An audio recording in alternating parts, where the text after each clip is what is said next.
Hello, my name's Councillor Carole DA COSTA and I'm speaking today with Councillor Wisdom DA COSTA about some of the proposals from the West Windsor Residents Association.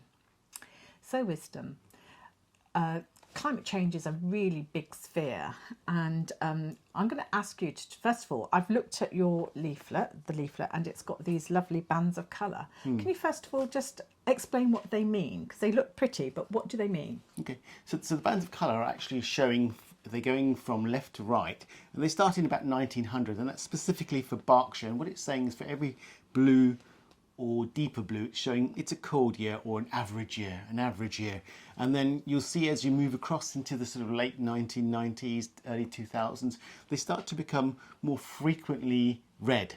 And then as we move into 2020s, as we know from last year, 2022, we had the hottest year ever on record in the United Kingdom at 40 degrees centigrade. So what it's showing is that the temperature, the average temperature in the UK, and specifically Berkshire, is getting higher and higher. And this is an evidence, an outcome of global warming. And we're seeing more extreme weather, more dangerous weather. 40-degree heat will be normal. We've had periods of extreme wet, and we're going to get extreme cold. And they're even saying that the Gulf Stream will start to collapse, and so we'll start to experience minus 40-degree weather in winter, because that's the same weather as they get in Calgary, which is on the same latitude as we are here in the UK and here in London, actually. So it's pointing out that global warming is happening and the weather extremes are happening. And so it's giving us a challenge, saying, you've got to do something about this now. Okay, so sometimes people will argue against global warming because we have colder weather. Actually, it's extremes of weather that we're looking at, isn't it? It's not necessarily just heat. We're looking at the extremes of wet. We're looking at the extremes of heat and cold. Yeah, I mean, you're absolutely right. It is extremes. What global warming is saying is that the average temperature in the world is increasing. Yeah. And as the average temperature in the world increases, so you get more moisture into the air, and it's that moisture, the water vapour, that causes more extreme weather conditions. And so all of a sudden, from being average, lovely 70, 80 degree summers every year, minus 5 degree winters every winter, with snow, really predictable stuff, that was my childhood anyway. Lovely white Christmases. It's not going to be that way in the future. The weather's going to become more extreme because it's the moisture and the heat that drives that volatility. So we're going to start to have extremes. So 40 degree is what we're experiencing now, but that's going to get worse. We're talking about 40, 45 degrees, and in the really bad scenarios, even 50 degrees. And then 50 degrees, 40 degrees is already causing excess deaths, more deaths than normal. We're going to have more periods of minus 5, minus 10 degrees.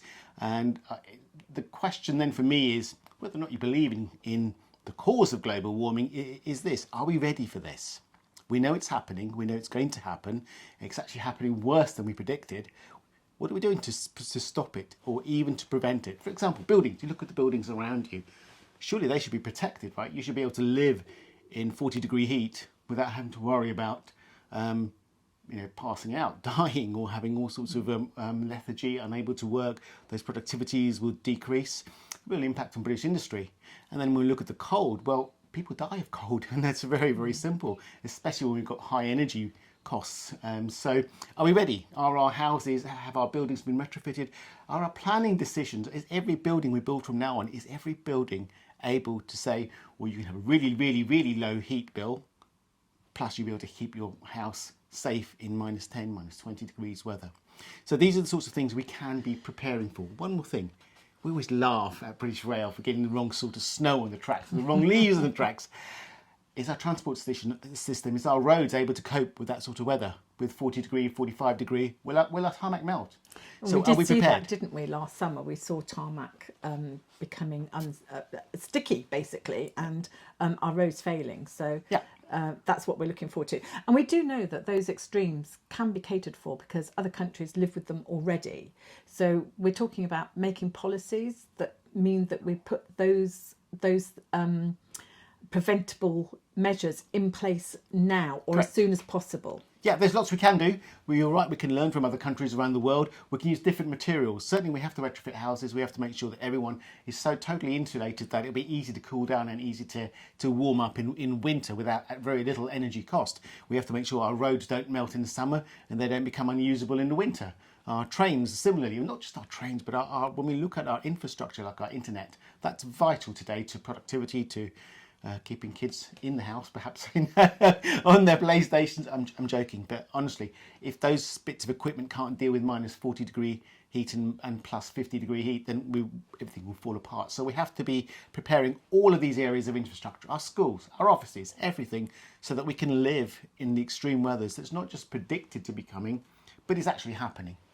So that leads me to asking, do our planning pro formas currently alleviate for that, or is there still more work to be done? Yeah, our borough local plan is pathetic, quite frankly, on issues of climate resilience, this is called. It doesn't really cater for it in any way, shape or form. There is some sort of lip service on that, some sort of lip service to biodiversity, but in reality we need to change those rules, keep them in line with not just our current national planning policy frameworks, but also look to give builders some guidance as to what they can do to make things safe for future residents. Otherwise, we're creating death traps for future residents. So you're saying currently that's not being, it's not to a standard that we could work towards for the future? It's in no way, shape or form at a level that will protect residents from the future. So I've heard this terminology, greenwashing. Would you say that it comes under that terminology, or would you say that the biodiversity mitigation that we're seeing is greenwashing? Because one of the problems I've noticed is when I've been on planning panels is that trees are being removed and they say, well, we'll replace it with another tree. Now, my understanding is that a mature tree gives us much more oxygen and absorbs more carbon dioxide than an immature tree. So in a way, for someone to say, well, we'll plant 2 trees to 1 mature tree that we're cutting down, is kind of like not really going to balance the books very well.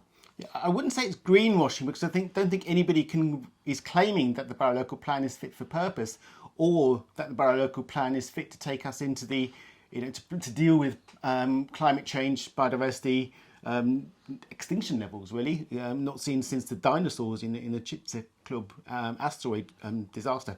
So it's not fit for purpose, is what I can say now. And the trouble is, when you go to planning panels, they say, oh yes, we've got this regulation, that regulation. Well, people like certain other councillors are right to stand up and say this is rubbish, because it is. So I wouldn't say it's greenwashing, but I would, because no one's claiming it's good, but I would say that it has to be changed dramatically. And it's well within our responsibilities and our authority, not just as residents and councillors, but also within the legal frameworks that are set by government to do so. And okay. I think if we can do, we should do. Okay. So the expression, which I've heard by a particular councillor, was that it's not perfect, but we're doing a little bit of something, and that's better than nothing. It's kind of like, that's not quite enough, because a little bit of not very much is really not very helpful. Yeah, well, I think it's more like the Dutch metaphor, if you like, or the symbol of a little boy with a finger in the dike trying to stop a leak when there's a tsunami coming over the top.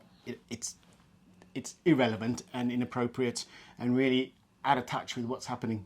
Okay. And have we got anything current that would help us to get to carbon net zero? And I know that the RBWM did declare a climate emergency along with many other boroughs, and also put a target to be net zero by 2050, I think it was. Yeah. Many of us asked for it to be much sooner than that. And from what I've read, lots of very well educated people in climate change are saying that 2050 will be way too late. And is that kind of where the WWRA policies are going to be? Yeah. Are they going to be based at 2050 or sooner? Right, so it's not so much when you get to net zero as the amount of carbon you release in the time from now until you get to net zero. Because the amount of carbon you release, which is causing, it's a metaphor, by the way, carbon is for greenhouse gases. So the amount of carbon emissions you put up to the atmosphere, that's what's important for stopping or causing global warming. So if we're saying we're going to get to 2050, but we're going to run our engines like mad until 2049, then stop. Well, 2 points. One is that you will have actually emitted a lot of carbon and taken yourself over certain danger points. And then the other point is actually it's not conceivable to suddenly change. So you have to change quickly now and then more slowly as the years go by. So let me give you an example. So the key point we're getting to is not net zero by 2050. The key issue is, can we keep the global temperature rises below 1.5 degrees centigrade? And that's purely due to the amount of carbon. So that's what we should be aiming at, because if we get to 2050, and yes, we've done a great job, we're net zero, oh sugar, we've just hit 2 degrees, then we're putting our future generations, our kids, our grandkids, into a really bad situation. So it's not when you reach it, but how much carbon you emit by the time you reach it. So we would actually say two things. One is that actually, first thing is every single decision has to be measured in terms of being net zero. So that's not going to cost money, but it's going to make for better decisions, so better contracts. So every decision that we take has to be framed in terms of not just reaching net zero or being net zero from the start, but also offering value for money. Also making sure that we give residents a high sense of well-being. So we're not saying make this the only game in town, but make it one of the key games in town along with other issues. And that's why we're saying that the key to this is putting it into the corporate plan. That's the one document, the only document in town which defines how decisions should be made by this council. If it's not in the corporate plan, quite frankly, it ain't happening. And it's not in the corporate plan at the moment, which is why it's not happening. So we aim to put reaching net zero being within 1.5 degrees, which is called the Paris Agreement, the COP21 Paris, when all of the United Nations and the other governments around the world agreed to limiting our carbon emissions so that we only get to 1.5 degrees above our current average temperatures. So that's the first thing. So then I'd also say that the corporate plan is the key document. So into that will also go issues like preventing biodiversity loss, reversing biodiversity loss. So ecosystem renewal is the important thing. So create new areas of ecosystem, plant tens of thousands of trees, not one or two, and keep a track of these trees, because if we're losing 5,000 trees and we're planting 6,000 trees, well, we only planted 1,000. So we've got to be clear about what we're doing and keep a clear record and track. Metrics are really important, and have a dashboard so that everybody in the world, especially our residents, know where we are on whether we're on track or not on track. So honesty is really important here. Openness and honesty, then we can be held accountable. So recently I was on the planning panel, and there was an application to build some offices that were what they call A-grade offices, which, you know, I understand is the golden flag to go for. And so even though we've got lots of empty office space in Windsor, the developer could show that there was a need for this because it's the kind of office space that's required now. So would you say that taking some of the lower grade office spaces and re-functioning that for other purposes, like residential purposes, rather than building on greenfield, would that be a better way forward? I think there are lots of routes forward. So if what you're actually saying is that we've got a lot of surplus of buildings, of unused space, and we need housing, that's a different issue. So I'm not specifically talking about housing policy, but while we're at it, you know, if it's possible, then perhaps our planning regulations should be amended so that any building can be multi-purpose in the future, so that it can be shifted from office to accommodation at a relatively low cost. So that's to save the green space, so that we're not building new buildings on our green fields and then destroying the environment and that biodiversity. It's one potential solution, and there are lots of solutions we need to look at and include, because there isn't one magic bullet which will get us to net zero, which will get us to saving all of the biodiversity in this country. It's got to be a whole range of measures, and we also involve businesses and residents in that process, in our journey. So if somebody's listened to this video or read some of the articles that you've written and they don't fully understand it, because it is quite complex and it is quite it kind of like, it's like a tapestry, everything weaves into each other. So it's very hard to take one issue and take that as a standalone issue, because they all kind of dovetail into one another.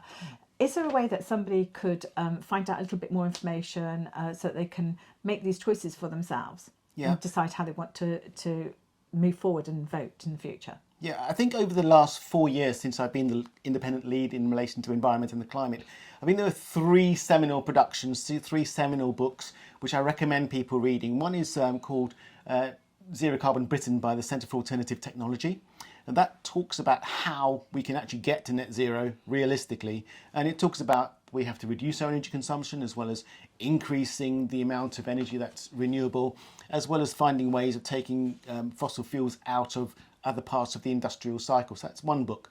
The other one, which talks about biodiversity and really looks at really our impact on not just using resources, but using land. And land is a key aspect in relation to biodiversity. Is called The Ecological Footprint by Mathis Wackernagle.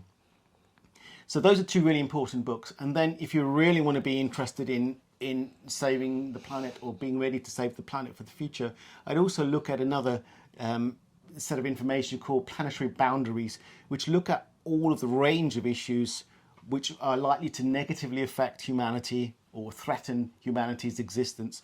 And biodiversity and climate change are just 2 of a number, but they're the most significant ones that we have to deal with today. You may not think they're urgent, but they are. They're actually important, and important issues have to be dealt with alongside urgent issues today, because sooner or later they'll become urgent and we can't do anything about it. So what can we say to somebody who's listened to all of this and thinks, my gosh, this is such an awesome big picture. It's more than I can do anything about. What would you say to that individual? What can people do on an individual level to play their part in reducing carbon emissions and helping us all to get to that position where we only see a raise in temperature of 1.5 degrees? Yeah, I think there was a few things there. The first is do get informed, read books like Zero Carbon Britain by the Centre for Alternative Technology. Join some of your local Facebook groups. There are great ones around. There's the WILD groups, there's the Climate Emergency Coalition groups, some great sustainability and environmental groups on Facebook, worth joining, get some information, find out what's going on, participate. And then the other issue is come and get involved, come and help me in the council, or push your own council law to actually do something and change things. So, you know, get involved in that political aspect of the process, because if you don't, who will? And politicians respond to lots of people talking to them and saying, we want change, so go and tell them.